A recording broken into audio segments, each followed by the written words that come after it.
A 2. Jesus. Just for the record, you guys should give him more. You guys have more.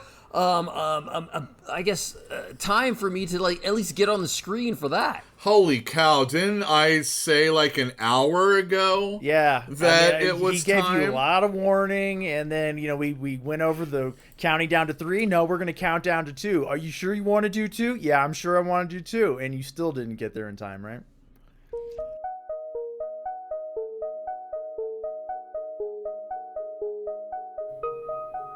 ATN. Yeah, buddy. What are we doing here? Oh, I think we're going to sit down and talk about Chapter 4 of Slaughterhouse 5. What do you think we're doing? Oh, I thought you would say, hey, everybody, welcome to Sci-Fi and Fantasy Read-Along. My name is ATN. Over on the left-hand side of the screen, we got Yule.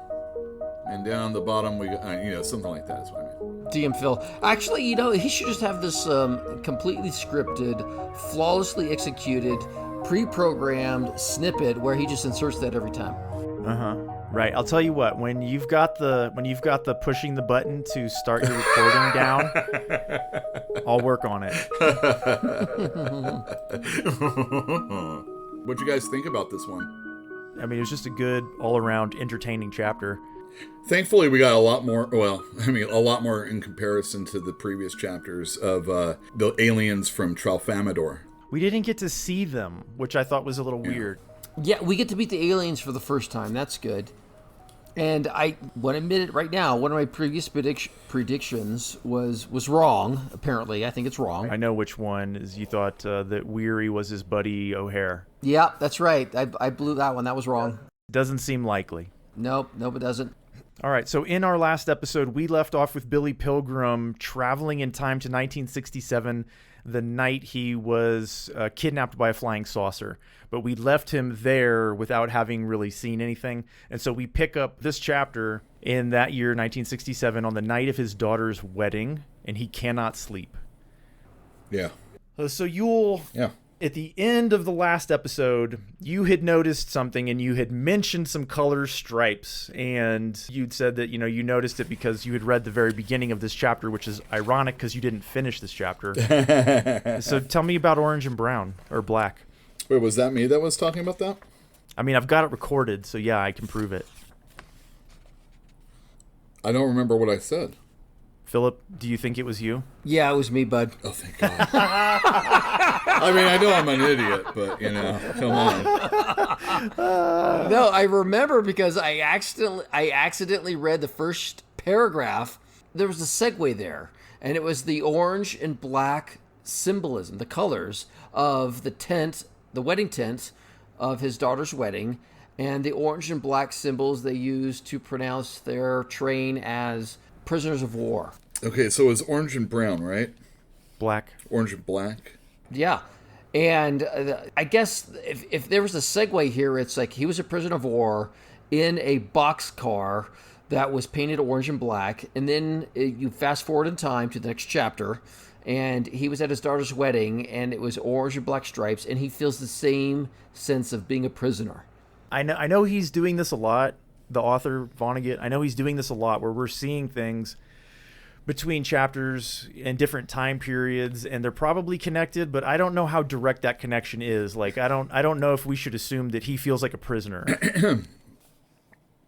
So this is after the wedding.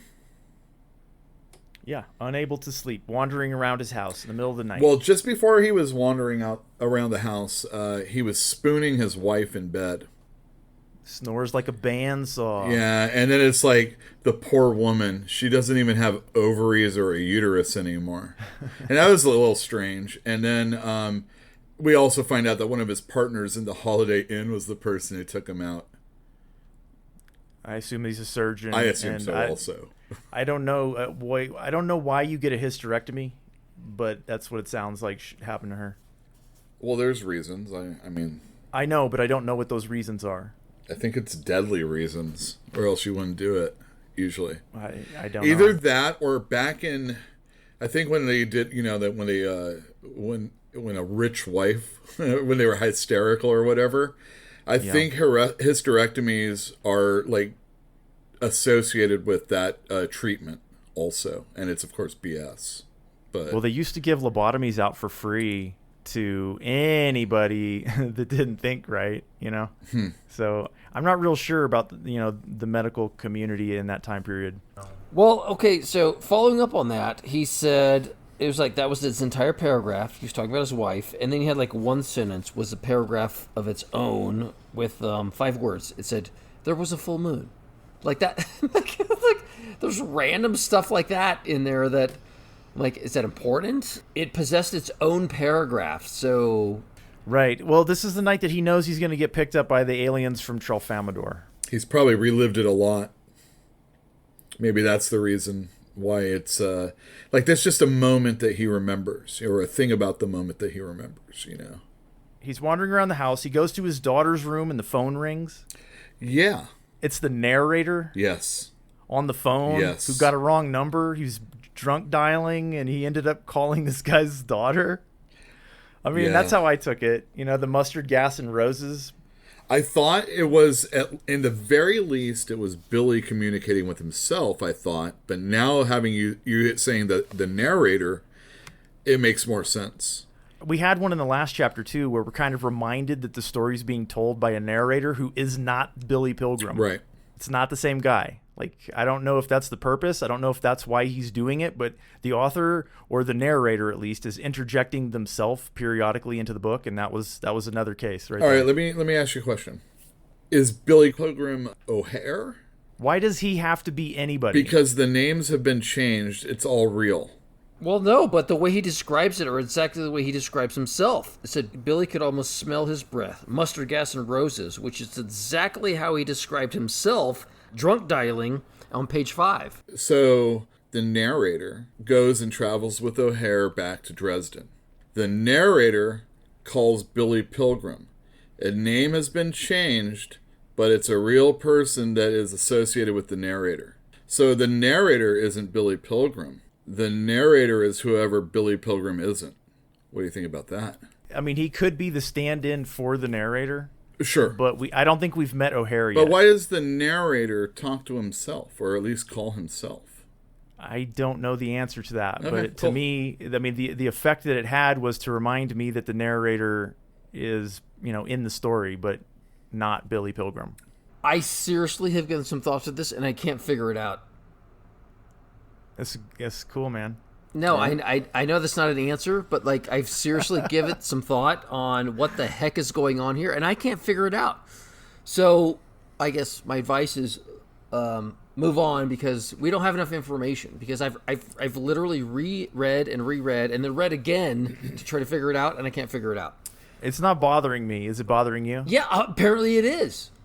No, I mean, like, when you read the chapter, do you not just enjoy the book and, like, that's cool, it's a good chapter? No, I try to do that, but I'm also trying to, figure out why this book is so good, and I haven't figured that out yet. Wait a minute. I have some advice for you then. How about you read this book with the assumption that you're going to get together with 2 of your friends and just talk about the book, instead of having to figure it out like it's an assignment? Yeah, it might not be as deep as we want to make it be. Yeah, it might not be deep at all, man. It might just be like, let's have a conversation and enjoy ourselves and not worry about like trying to like spring, interesting, oh my God, we found this interesting detail. Like, we don't have to do that. That's not important. Okay, fine, but 1, I like it deep, and 2, I have found like nuggets of like dark humor in here that have just made me chuckle like endlessly. Great. So you're enjoying the book, right? There are moments when I enjoy the book. Do I understand the book? No, I completely do not understand the book. Well, the only thing I'm really paying attention to for the most part is anytime something is done more than once. Except for, and so it goes. Duh. Right. But at the end of this part, there's this whole drinking a soda bit. Drinking a champagne? No. He didn't drink any All soda. right, he didn't drink it. There was a soft drink bottle on the windowsill. Oh, yes. And later on, there's like another mention of soda. And I think the champagne is kind of... He said it was like 7 That's Up. what it was, yeah. He says the champagne's like 7-Up. Right. Interesting. Well, I did make a soda connection. The connection I got was when he just randomly commented, like, there was a soda bottle on the windowsill, and it said, has no nutritional value. Its label boasted that it contained no nourishment whatsoever. Like, I got humor out of that. Yeah, I think you should, man. I mean, I think that's an appropriate response. That's a ridiculous way of thinking about it, but it's accurate and true in a way. Well, but champagne too. I mean, there's champagne that is just like, it seems like it's 100% fuzz or fizz or whatever it is, and then but when it dwindles down, it's just like 7-Up. So I didn't think anything more of that other than to say that, yeah, the pop has been corked for too long and it's no longer as fizzy as it should be. The pop has been corked, huh? Wait, is that what I said? The soda was in his daughter's room on the windowsill. She's gone on her honeymoon, and he's just kind of puttering around the house. He gets that wrong number from the narrator, I presume, and then he wanders into the kitchen, finds that bottle of champagne that's flat. He says that the champagne is dead. And he goes, so it goes. That is my favorite. So after he's got the champagne, he goes in and he watches a TV movie about bombers in the war, and it plays all the way backwards, and then it plays all the way forwards again. And that was a large portion of that part of the chapter. Like, it was a couple of pages of the description of the movie running backwards because he's been knocked out of time. He's spastic in time, if we recall. I like that, the whole idea that he's watching a war movie backwards, because ultimately, instead of destruction at the end, we go back to baby Hitler, possibly. And there's nothing bad with a baby Hitler, you know? They're secreting away all of the fissile materials and et cetera, and putting them back in the ground to never be found to hurt anyone ever again. So instead of all the women in the factories making the bombs that we're going to go kill people with, the bombs are coming backwards, flying backwards into hangars, and the women are taking the bombs out, and they're dismantling them, and then all the materials, like you said, are being distributed into the earth. I thought it was entertaining doing all of this in reverse, but I didn't see the point. Well, I think this is exactly a part of the book where you are getting the anti-war aspect, you know. Oh. Yeah. I mean, this is considered an anti-war book, even though he's kind of making fun in the beginning of the premise of an anti-war book. But it had to be done, you know, because he's always looking back. He actually imagines running it backward all the way as far back as Adam and Eve. Yeah. Which goes back to your religious connection or mention theory. That's true enough, yeah. And he did see Adam and Eve last chapter. In the boots. Oh. You're right. Yeah, that's right. He supposed, Adam and Eve, he supposed. So he's gone out into the backyard to await the arrival of the flying saucer. It's given a description. It's 100 feet in, was it diameter? I think it was 100 feet in diameter. Mm-hmm. Yeah. And it's got all these portals around the outside that radiate purple light.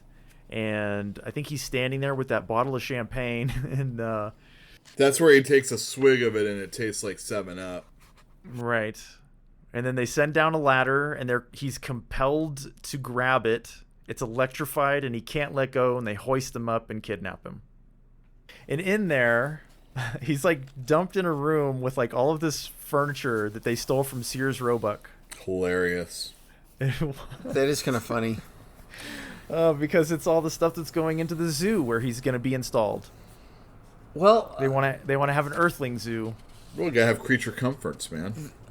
Mm-hmm. They do, but like I'm sorry, I can't help trying to figure out this novel, and I'm putting more mental effort into it than I possibly need to. But like, as he's being hauled away, the very last sentence says, "Somewhere a dog barked," and that's the exact same thing that happened before he got captured by the Germans.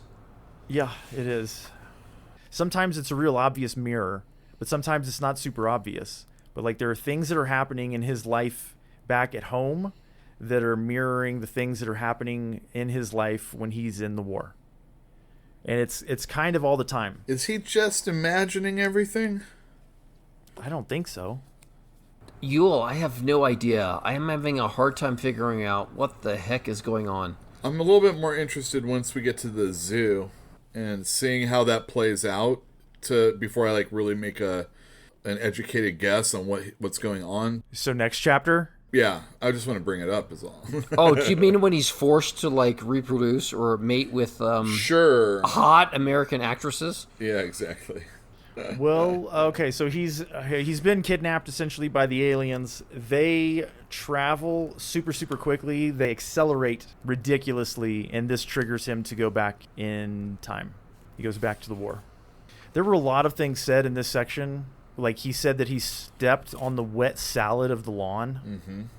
There was the line about the soda that, was boasting about, didn't have any nutrient value whatsoever. There's a lot of stuff like that going on in this chapter.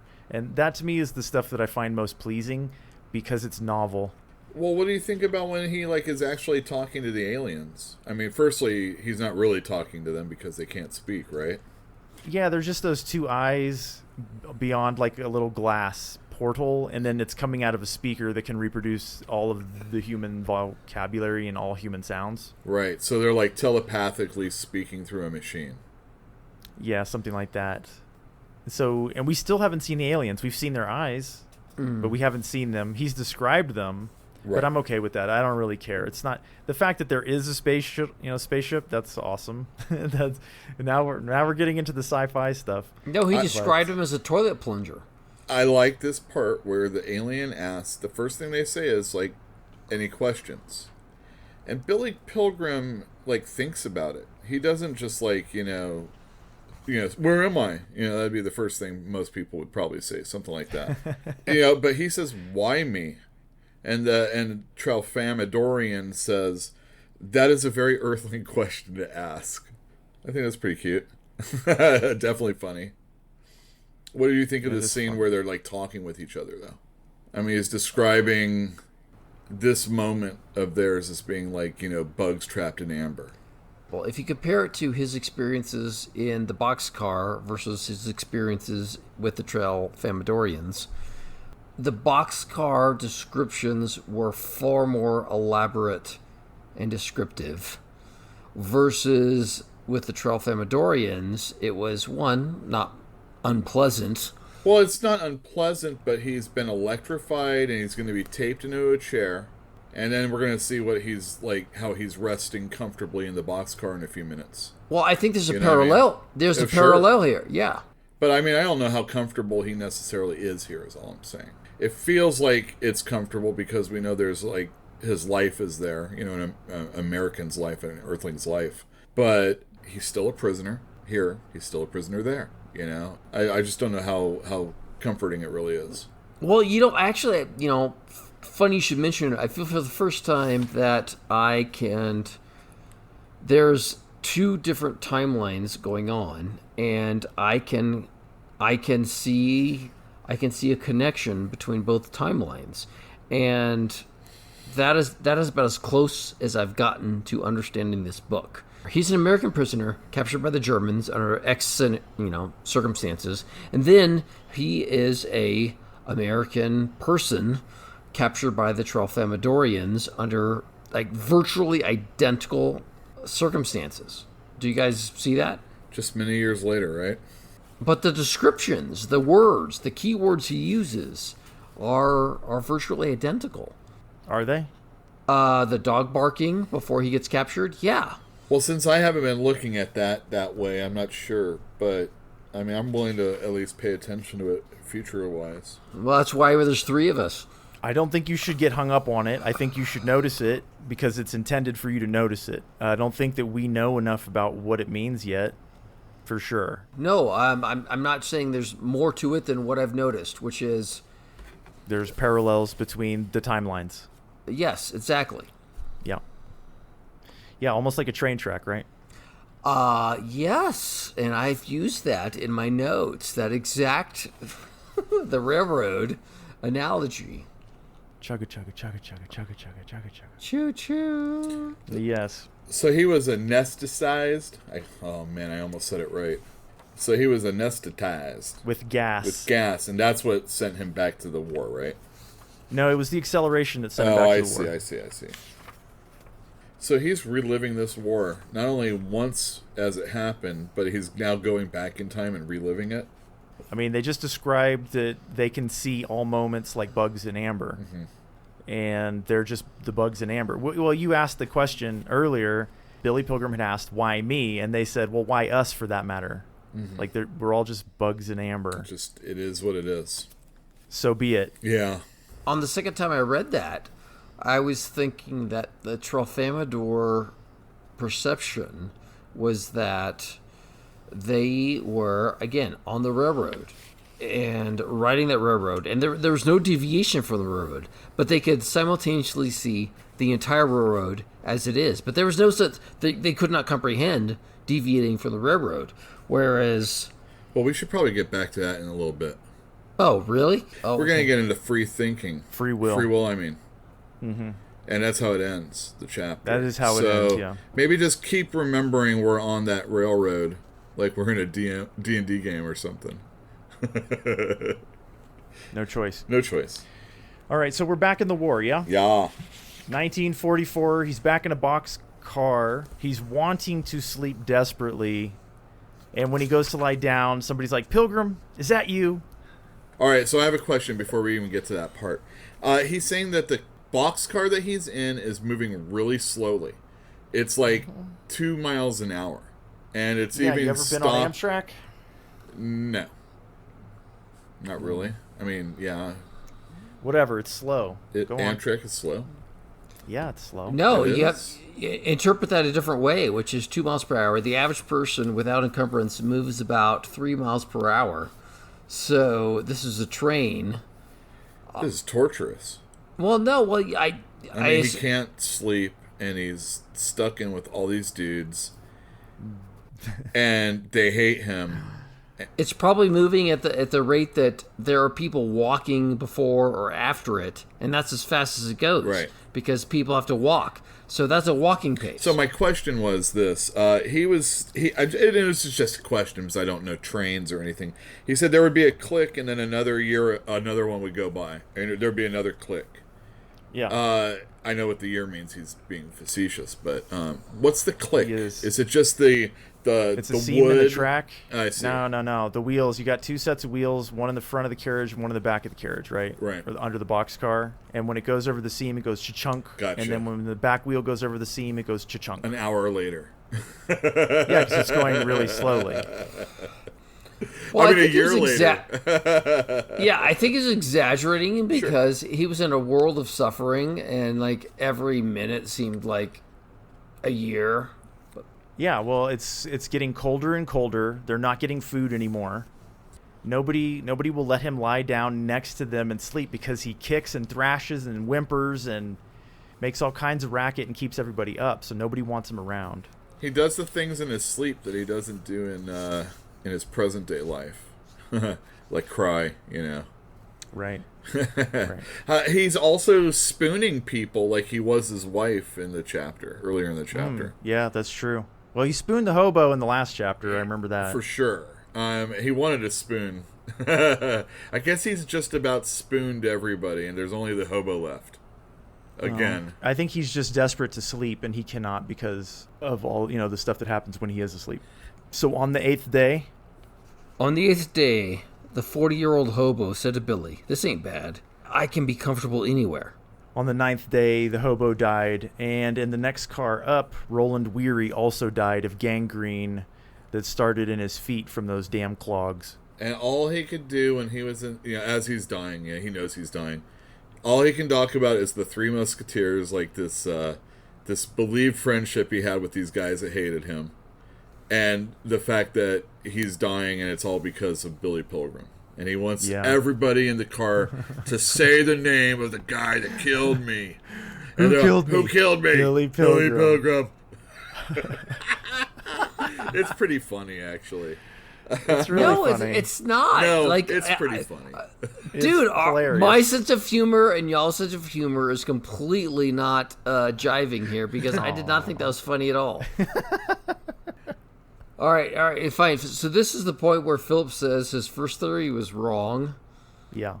Where I thought like Billy Pilgrim and Roland Weary were like soulmates. His something.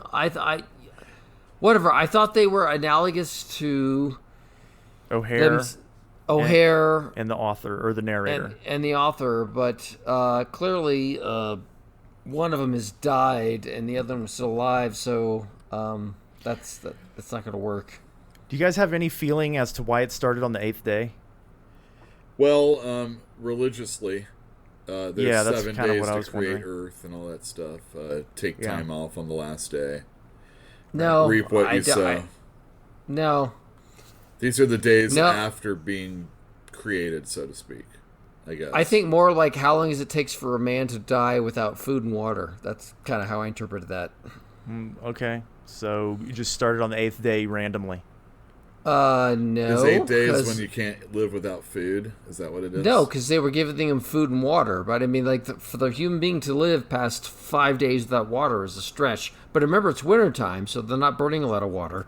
So maybe you can stretch it out a bit longer. I don't think we know anything about their water consumption. Well, we do know the food stopped coming. The food stopped coming. Well, I assume the water's the same, right? I doubt the water's the same because anybody can get water.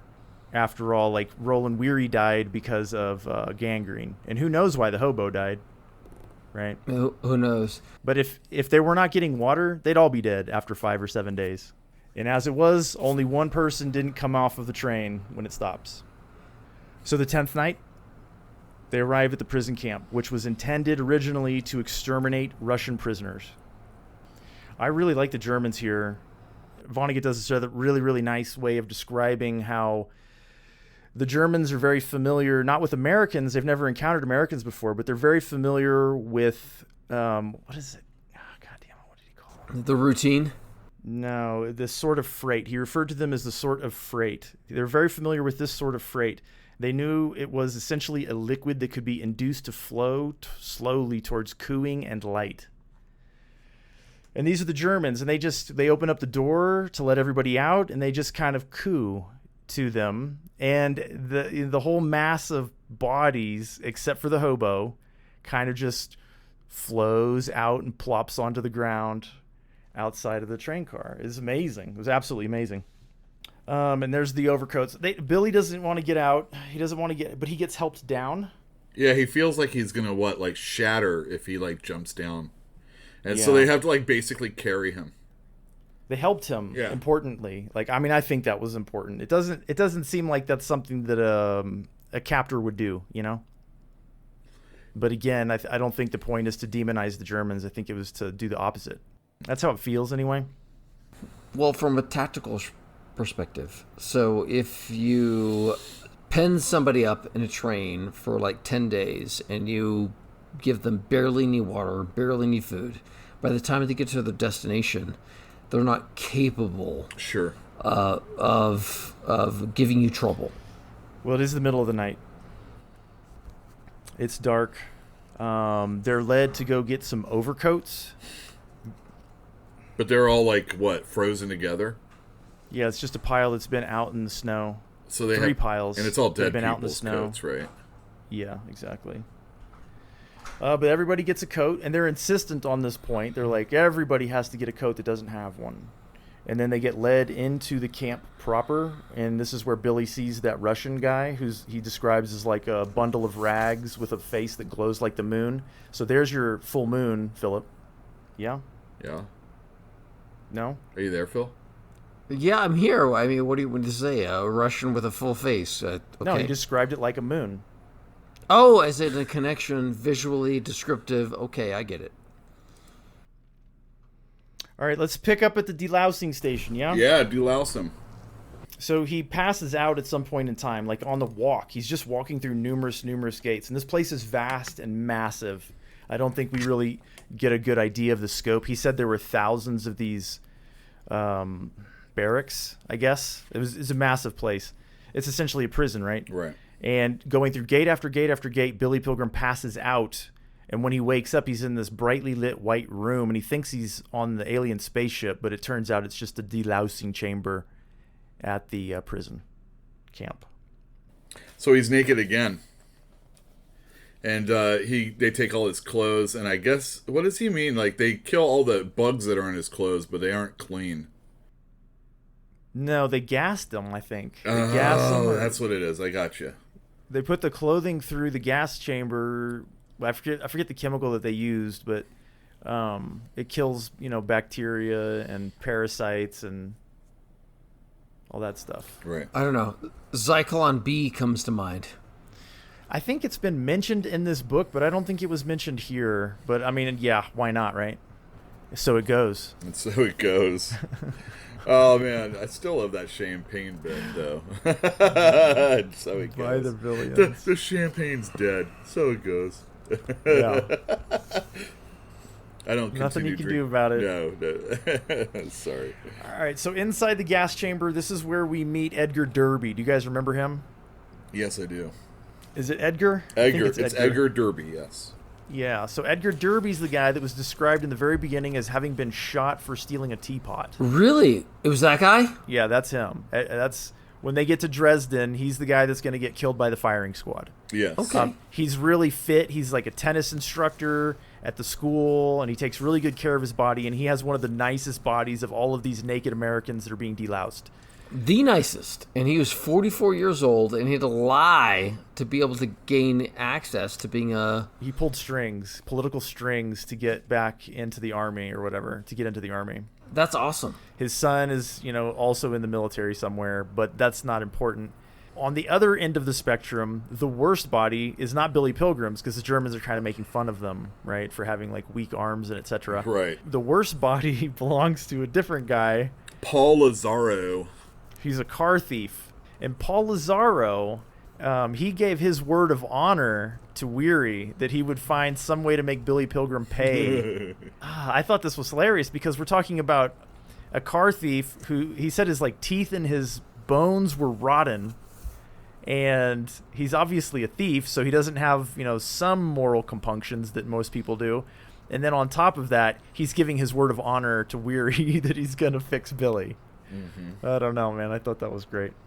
Billy, get away from this guy. Oh yeah, he had plagues of boils. Yeah, he's disgusting. So he like all these scars from. That's another biblical reference. Mm-hmm. All right, so the scalding water gets turned on. Then like scalding water. You've been under a shower when it's way too hot, right? And these guys are freezing cold, so it doesn't have the desired effect of like warming them up. It just kind of scalds them, and that incredible shock of the scalding water travels Billy back in time to when he's being bathed. He's got to be like a newborn, right? Mm-hmm. And he's being bathed and loved on by his mom. And then almost immediately he travels to when he's older, sometime in the 60s, and he's playing hack golf on a Sunday with 3 other optometrists. And it said that he was on the green in 7, and then he had an 8-foot putt that he sank. And when he went to retrieve his ball, he had a moment of dizziness, and then that's when he gets traveled in time again, and he's back on the spaceship. All right, some more innocent questions. Why am I here? You're just another blob in amber. That's what they say. Yeah. They give the whole idea, we've heard it already in the first chapter, how time to the Tralfamadorians is nothing more than like us looking at the Rocky Mountains. It's just kind of, just something that you're looking at all the time, all the way through, and like one part is really no different than the other. There's the comparison of human lifespans as we look like centipedes to them. I wonder how long they live. The Tralfamadorians? Yeah, because if you're not immortal, it doesn't really matter to me, if you can see time all at once or not. You still have a limited lifespan, right? So there's there's a section of time when you are alive, and then there's a section of time before and after that when you're not. Right. Yeah, there's a point X which you cannot see beyond. Right. Because you're dead. Or you don't exist at the moment. I don't know. You're having a bad day. I forget how he put it. What if a Tralfamadorian looks in a mirror? What happens then? Dude, I don't feel like I'm supposed to understand it because I can't see the 4th dimension. Right. So I feel like a lot of the descriptions that he gives, for this kind of stuff, it's like, it's one thing to say you're like a bug in amber, but like, what does that mean exactly? It means that we're seeing a slice of a moment, right? We're just seeing a moment right now, and we see a whole series of consecutive moments that feel like they're linked together. in our memories at least. All right, so going back to what Phil was talking about, the railroad, we're talking about having no course of action to take us off the railroad that we are on our life. Are you right? Even if we can see the railroad stretched out before us, it doesn't matter. We're still on it. And he asked the aliens, what about free will? Growing up somewhat religious, God can see the past, obviously, and the future, knows our lives, and can count every hair on our head. You know, all that stuff. You know, omnipresent, omnipowerful, omni-everything, omniscient.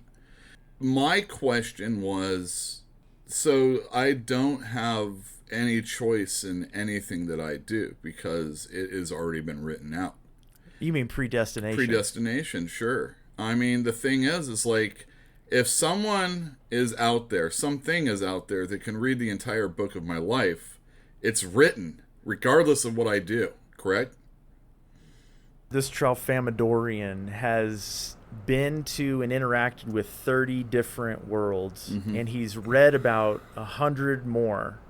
And Earth is the only place that people are talking about free will. So what does that tell you? There is no free will. Not to the Tralfamadorians. It's not even worth talking about. Sure, it's not worth talking about. Because, again, going back, why am I here? Or why me?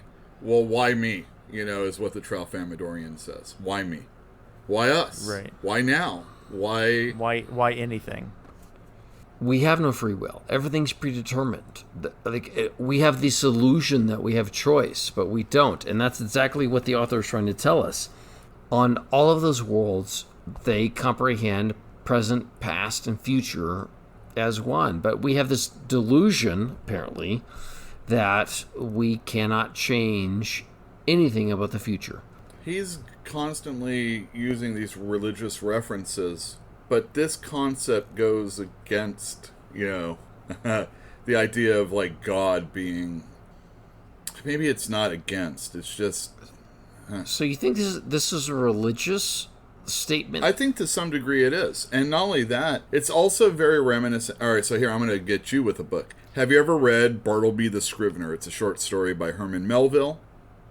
Oh, I wish I would have. I know it, but no, I have not. It's all about this dude that basically has chosen not to live his life anymore. You know?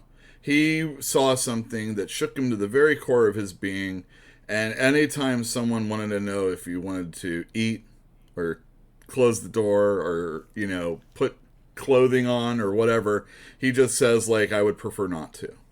And he's, like, lost his entire way. And there's the concept of, like, a leap of faith. Once you have, like, lost everything, how do you keep going on? You either, you know, you bottle up and go in a corner and die, or you keep on getting on, and in some ways you have to ignore all the stuff that puts you down. I think we see that with Billy Pilgrim, or maybe the narrator, I forget which one, but a lot of bad stuff happened to them, and we have suggested that a lot of this is just a coping mechanism, possibly. I think, you know, speaking of free will and trying to decide whether or not, you know, we have any power over our lives is a pretty important premise for those of us that don't have religion or kids or job or whatever. You know, you got to have something to believe in. And free will is like one of the last things that I can at least hold on to. I mean, but if I don't have free will anymore, woof, it's an earthling thing, obviously. I think it's a religious thing. I think it is too. I think that the idea of free will came about from religious philosophy because you have to be able to choose to have faith in God. It's called a leap of faith, right? I think that's the idea, is that you make that choice, that you live a good life, and you have to have free will in order to do it. Otherwise, it's meaningless. If you don't have free will, you can't make the choice to have faith. Well, have you talked with Christians that have a problem with people that are atheist, you know, or just don't believe in God at all, or a God? One of the things they'll bring up if you're having a debate is like, well, why do you even bother, as a person that isn't a Christian, bother doing good acts? And it's like, well, all of a sudden I'm not a human being anymore just because I don't believe in God, you know? Yeah, Christians think they have a monopoly on morality. Right, exactly. And it's like, no, because even more so, my belief in the fact that there is no afterlife would make me want to do more good things. And I'm not necessarily talking for myself. I'm just, putting myself into the argument. Why? That's more of a reason to want to do good things, because only my life, only during that is the only time I'm going to be able to make amends for anything that I do. Just make the world a better place as opposed to a worse place. Anyway, good chapter. I thought it was cool. It was an easy chapter, I thought. Just kind of a breeze, got to walk through it a couple times. Didn't get stumbled. Didn't catch everything, but, who cares? When things are easy like that, a lot of times we want to make it more difficult than it actually is sometimes. Yeah, and I don't think it's necessary in this particular case. That's kind of funny because I took the opposite then. It's like, I think it was deceptively simple. Mm-hmm. And I, obviously, by our dialogue today, I tried to make it far more complex than maybe it needed to be. I think I did that right from the beginning with the very first chapter. So maybe I set the stage just a little bit. I don't think so. I think there's a lot of like really serious stuff going on here. There's a transition into our comprehension of what's going on in the novel that's taking place right here. And I don't think we should write it off. I think there's important stuff going on, and like I'm fighting my urge to write off this novel, based on advice, which is have faith in your author. Mm-hmm. So I am going to have faith in my author that in the future chapters I'm going to comprehend what's going on. Well, may I ask both of you, what do you guys know about, so my understanding of time, obviously most people think of time as linear, right? But there's many different theories when it comes to time. And here we have fourth dimension seeing folk, right? Is there any kind of thing within science fiction that isn't this that can, represent fourth dimensions? Or that we've seen before, and in science fiction, yeah, like in science fiction, or what do you mean exactly? Well, I don't know what I mean. All right, so in comic books, what happens a lot of times is there's diverging within the timelines. They all exist. Multi-universe or whatever. Sure, they all exist at the same time. So in the same world where Hitler's Hitler in World War II, Hitler's Hitler in World War II, but he's fighting for the good guys, and all that other stuff. I don't think that's seeing time. I think that's the multiverse. Oh, okay. Well, I don't think those two things are the same. It's just an alternate, what if kind of scenario, which comic books are kind of famous for. Well, they are. They do it in genre too. Mm-hmm. I mean, it happens all the time, I'm sure. I think it is, that's what the alternate history genre is built upon, right? Yeah, but isn't all time supposed to exist at the same time? You know what I mean? Every life is being lived right now, basically. I don't see how it could be, simply because the state of entropy in the universe is not the same from moment to moment. Mm-hmm. It's getting more entropic as it goes, not less. So, I don't know. I have heard that mathematically speaking, time is not directional. Doesn't matter. You can solve your equation. You can solve mathematical equations. It doesn't matter if you're going forward in time or backwards in time. So maybe, but I mean that's way above my pay grade, man. I can only look behind me and ahead of me, and my eyesight isn't so good anyway. So I don't understand all the time stuff quite. I think you're forgiven for not understanding it, man. This is beyond our ken.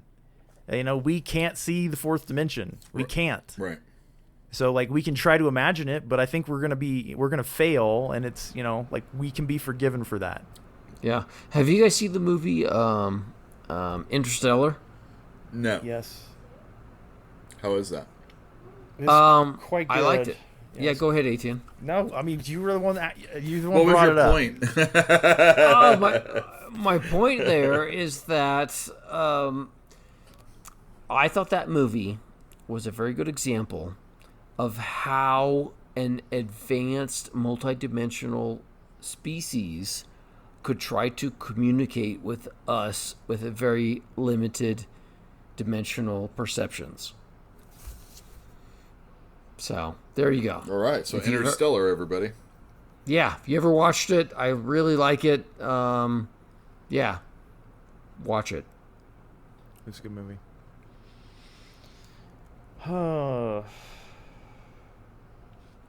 Are we done? I think we are.